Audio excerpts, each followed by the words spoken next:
మిత్రులారా అందరికీ నమస్కారం. జనవరి 28వ తేదీ నాయం బ్రాహ్మణ కార్పొరేషన్ చైర్మన్ డైరెక్టర్లు బాధ్యతల స్వీకారం సందర్భంగా విజయవాడ తుమ్మలపల్లి వారి క్షత్రియ కళాక్షేత్రంలో జరిగినటువంటి కార్యక్రమానికి రిటైర్డ్ ఐపీఎస్ అధికారి నాయ బ్రాహ్మణ సామాజిక వర్గానికి చెందినటువంటి ఎం రవీంద్రనాథ్ బాబును ఆహ్వానించడంపై గౌరవ మంత్రివర్యులు కొల్లు రవీంద్ర గారు అభ్యంతరం వ్యక్తం చేయటం చాలా బాధ కలిగింది. ముఖ్యంగా నాయ బ్రాహ్మణులు అంటే తెలుగుదేశం పార్టీకి ఎంతో అండగాను అభిమానంగా ఉంటారు. నా మట్టుకు నేను కూడా పాత్రికేయునిగా 44 ఏళ్ల అనుభవంతో తెలుగుదేశం పార్టీ అంటే ఎంతో సానుకూల ధోరణితో ఉంటాను. చంద్రబాబు నాయుడుపై ప్రత్యేకంగా ఒక పుస్తకం కూడా రాశాను నేను. అంతటి అభిమానం మాది. ఈయన మంత్రి గారు మచిలీపట్నంలో ఉండగా ఎస్పీ గారు రవీంద్రనాథ్ బాబు ఎస్పీగా పనిచేశారు. ఆ సమయంలో తనపై తప్పుడు కేసు నమోదు చేశారు అన్నది వీరి అభియోగం. కానీ ఆనాడు ఉన్నటువంటి రాజకీయ పరిస్థితులు ఏమిటి, వెనక ఎవరు ఉన్నారు అంటే అంశాలు కూడా గమనంలో తీసుకోవాలి.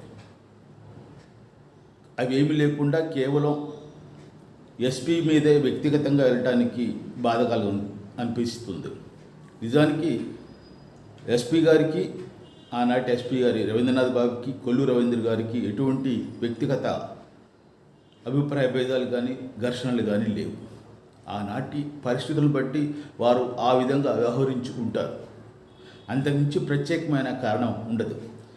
ఈ విషయాలేమీ గమనించకుండా ఒక నాయ బ్రాహ్మణ సామాజిక వర్గానికి చెందినటువంటి ఒక రిటైర్డ్ ఐపీఎస్ అధికారిని తోలనాడుతూ మాట్లాడటం కొంచెం బాధగా అనిపిస్తుంది.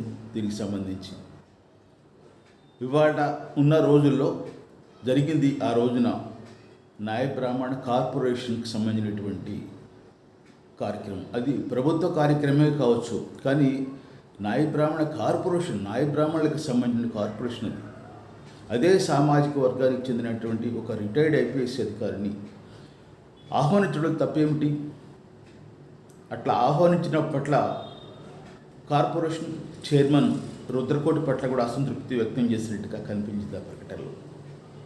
రుద్రకోటి అందరినీ కలుపుకొని వెళ్ళాలనే ఉద్దేశంతో ఆహ్వానించారు. పైగా ఆయన రిటైర్ అయిన తర్వాత రాజకీయానికి దూరంగా కేవలం సామాజిక వర్గం పట్ల మాత్రమే అభిప్రాయంతో, అభిమానంతో వారు పనిచేస్తున్నారు. అటువంటి వారిని పిలిచారు. రుద్రకోటి పార్టీలకు రహితంగా అందరినీ పిలిచారు. తప్పేముంది? అందరినీ తెలుగుదేశం పార్టీ వైపు తిప్పుకోవాలి, తెలుగుదేశం పార్టీ అభిమానులుగా మార్చుకోవాలి అనుకోవడం తప్పు కాదు కదా. కానీ రుద్రకోటి తప్పు చేసినట్లుగా, అట్లాగే రవీంద్రనాథ్ బాబుని రిటైర్డ్ ఐపీఎస్ని ఆహ్వానించడానికి కూడా తప్పు పట్టడం బాధ కలిగింది. ఈ అంశంలో కొల్లు రవీంద్ర గారు పునరాలోచన చేసుకుంటారని మనం చేసుకుంటున్నాం. ధన్యవాదాలు.